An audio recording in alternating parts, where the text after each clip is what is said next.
It's October 14, 2020. I'm Todd Dunn, and I'm once again back at Tortuga. What I'm going to do today is trim off these bungs, sand off any proud epoxy here, and then use a plane to plane this fair with the hull. And when that's done, I'm going to caulk this seam that I repaired and put some putty in over the top of the caulking cotton. So let's get to work. The first step is to cut these bungs off. Now traditionally I would just use a wood chisel and cut them, but in this material sometimes the grain of the wood is not perpendicular to the planking. It's at some angle, and if you cut with a chisel in just the wrong place on this without looking very carefully, you can end up with it coming off and cutting down below the surface of the planking. So I cheat and use my oscillating saw or multi-tool. Just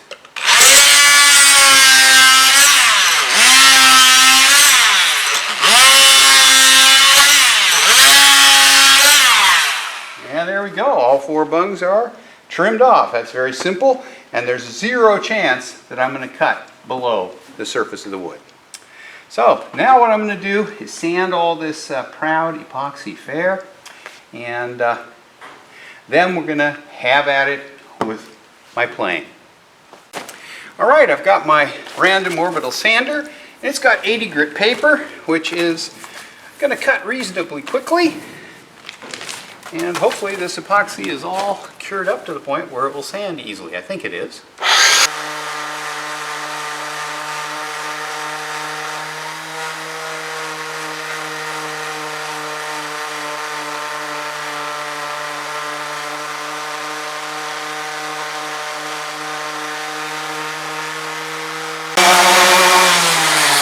Okay, that's all sanded fair on the wood. The wood though is still proud of the hull a little bit, and although you can't see it, the hull here is curved. If I was to take a look from the end of the boat, you'd see that it's curved quite significantly.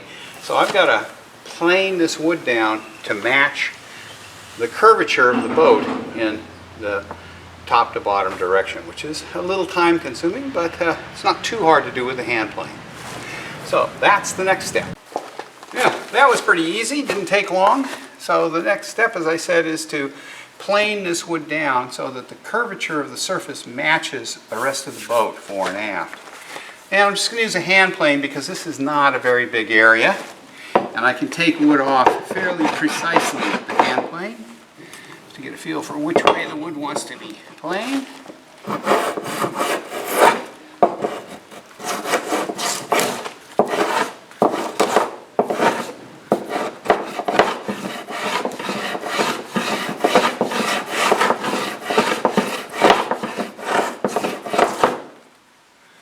I will plane it down flush, and then we'll sand it again.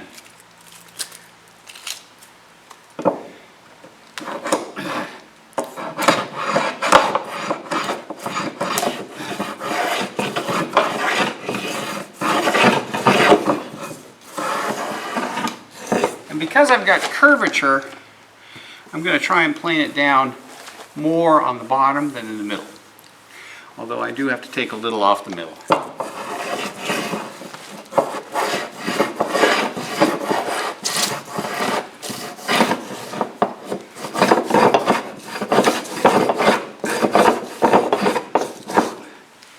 Now if this was a bigger piece of wood and I have more material to take off, I would probably use the electric plane to get it roughed down.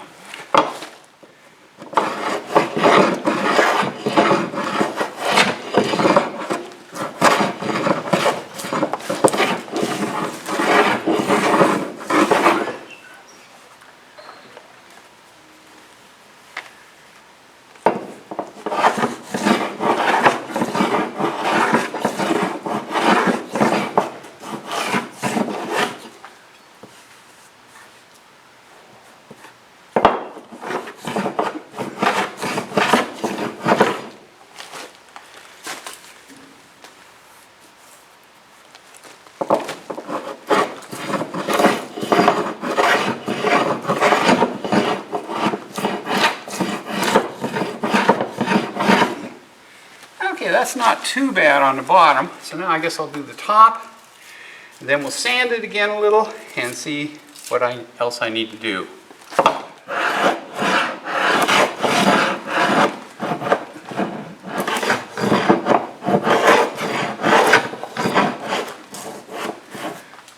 I need to move my tarp a little bit. That's catching shavings.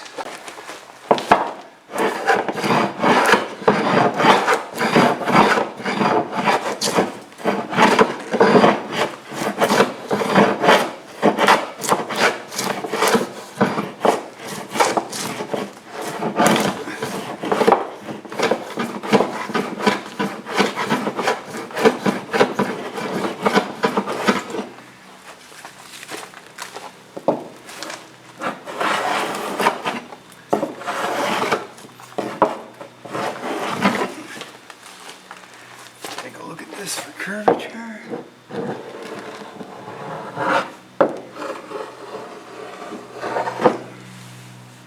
A little high right in here.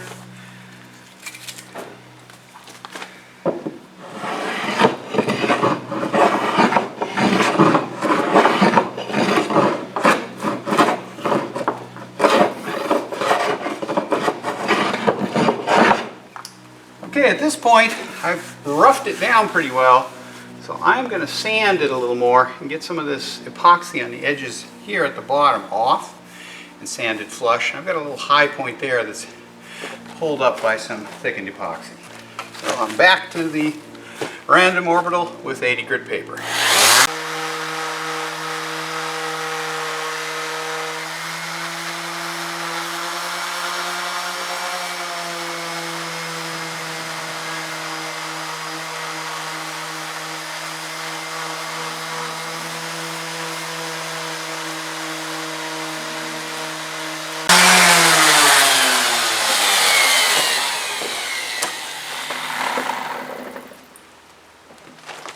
Okay, that's sanded down pretty fair.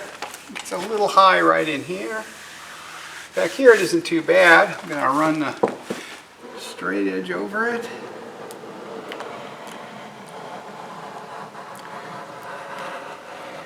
And I would say that upper plank looks good. Let's take a look at the lower plank. Yeah, a little wood needs to come out right here in the middle, so I'll just give that a few more passes with the plane.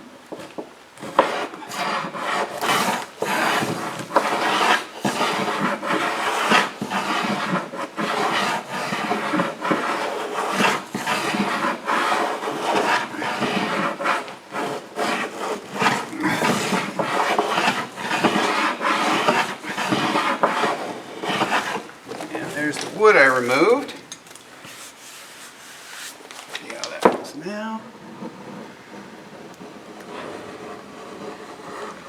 Now, a little sanding, I think that'll be good. There's one more pass right in the middle here.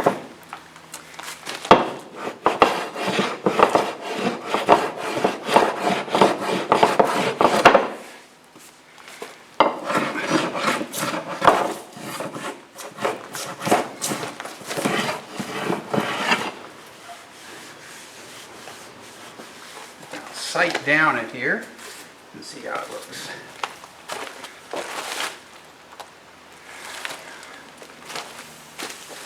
I think that looks okay. I'm just going to sand it smooth again.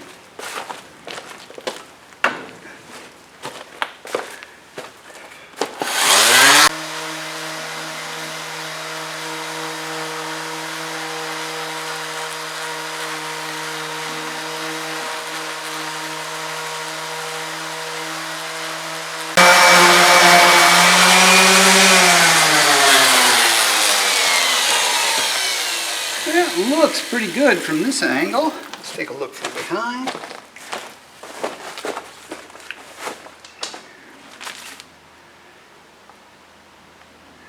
I think that looks pretty good. And now you can really see the repair wood here. So the next step is to clean out this caulking groove because there's some epoxy in it here and here. So I'm going to clean that epoxy out of the caulking groove with the oscillating saw, and then we'll be ready to caulk. think I might have just a little bit of high material there.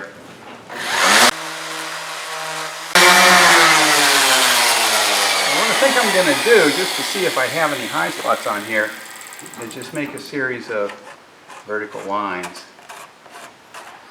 And I will sand those off. If there's a high spot, it won't sand off as well.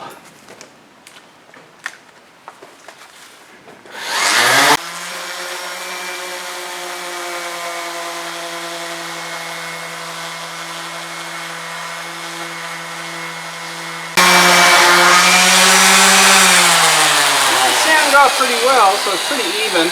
I've got one low spot in the plank right here where it didn't sand off. But we'll fix that with some fairing compound. So let's clean out this epoxy that got into the caulking groove so we can recaulk. And then we'll move on.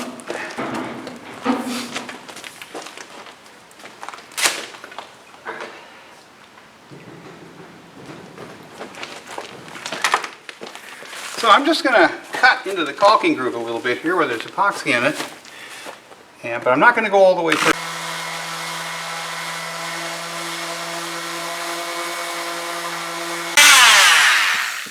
Okay, now I got plenty of room for caulking cotton, and this is always an issue when you have these little scarfs at the ends of pieces of wood like this, is that you will get some epoxy that squeezes out into the seam. Okay, here's some caulking cotton. We'll see if we can get this into the seam. I couldn't find my caulking iron this morning when I set out, so I'm just going to start this off with the screwdriver. And I've got a putty knife up on the boat that I think will work to hammer this in the rest of the way. So we just work down here. I'm kind of bunching it to give it a locking point.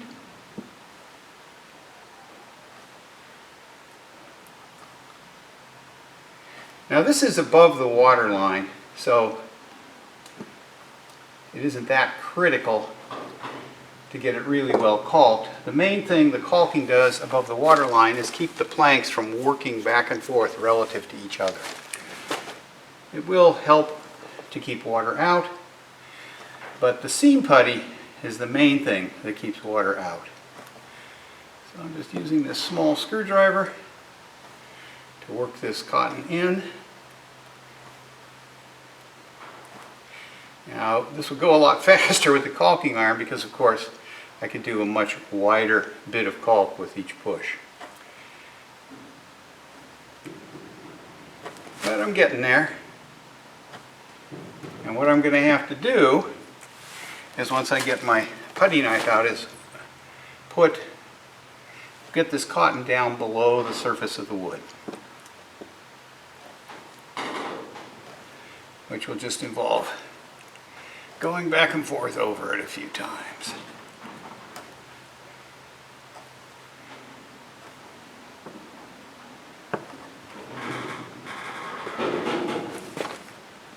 Right now I'm just getting it started so it will stay in place.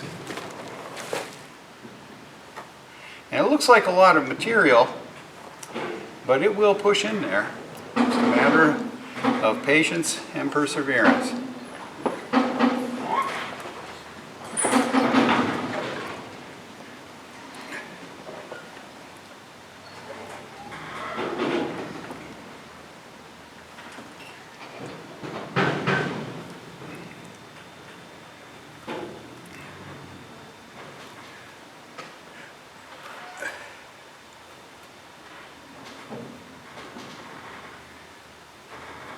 Tear off the end. And at this point what I'll do is I'll just go back over it with the screwdriver to make sure it's well seated in there. Then we'll come back and use my putty knife, which is quite narrow and longer. It has a wider blade so I can get more material in.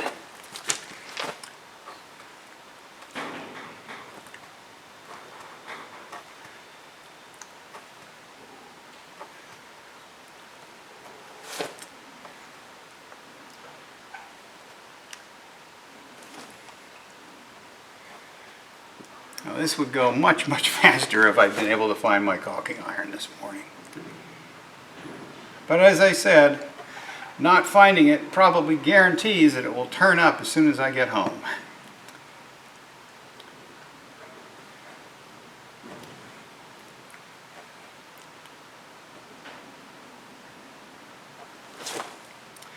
What happened is I apparently put it someplace the last time I used it last spring where it would be easy to find. And you know what that means.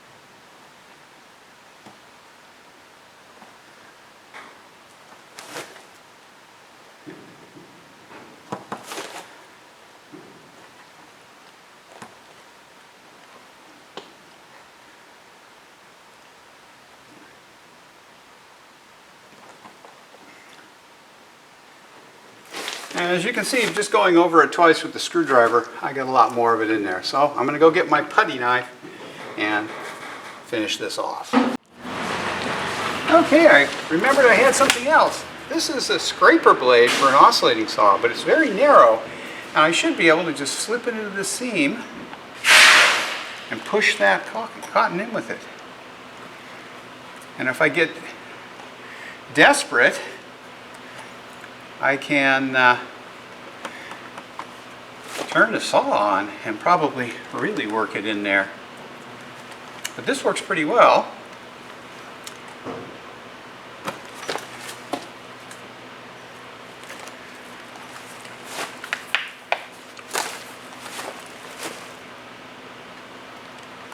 As you can see, you just push the cotton in.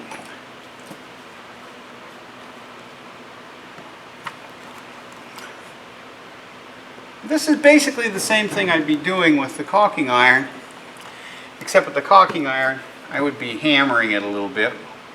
Now I don't use a traditional caulking mallet, I just use a hammer, which I find does the job quite adequately. It's a little noisier, but I find caulking mallets, particularly for small work like this, to be quite cumbersome. And we'll just work that in there. I think what I'll do is once I get it worked in there, I'll sort of use the saw itself, turn it on, and just kind of run the length of it. Now, I've never done it this way, but it seems to be working pretty well. We're getting that cotton into the seam. And will have noticed at the beginning, it didn't really look like it was going to fit. You can really squeeze a lot of cotton into a seam if you work at it.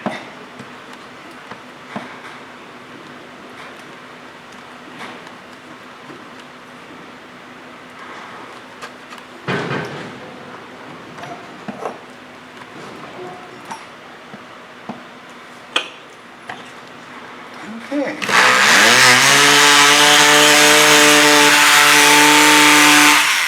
Oops. I made a little groove up there that I'll have to fix.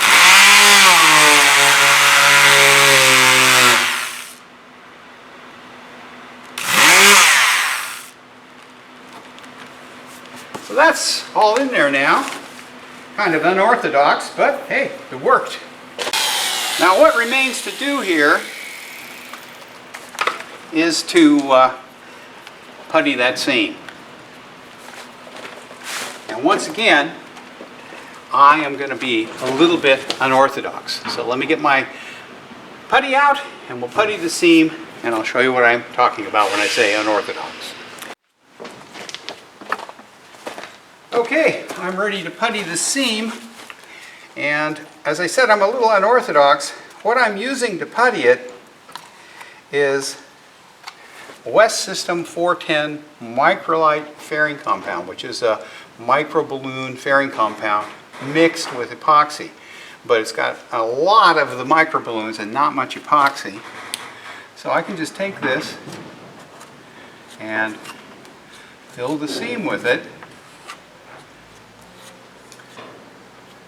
And this has the advantage, being a fairing compound, I can use it to fair other things. The reason I'm not using a traditional fairing compound is that it is the middle of October in Maine. And night before last it got down to 31 degrees.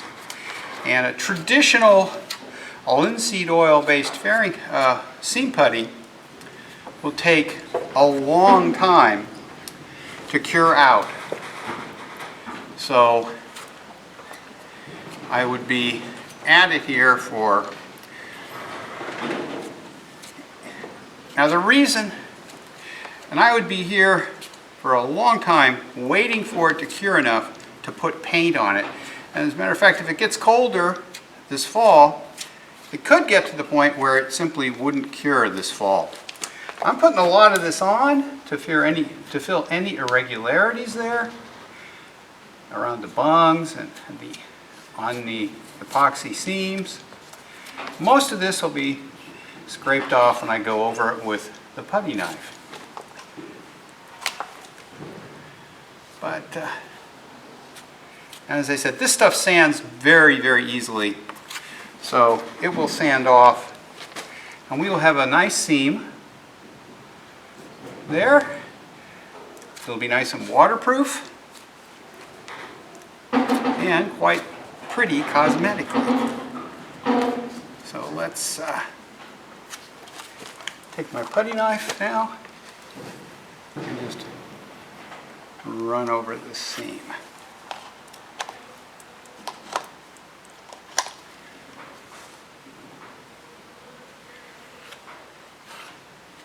I'm not attempting to get a super smooth finish here because, as I said, this stuff will sand off very easily and it won't be a problem to get a nice smooth finish with the sander in just a couple of minutes.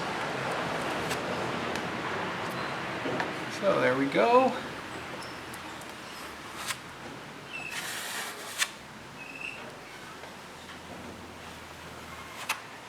Fairing compound and seam filler all in one. And that's that. So what I'll do is I'll let this cure for a couple days. Maybe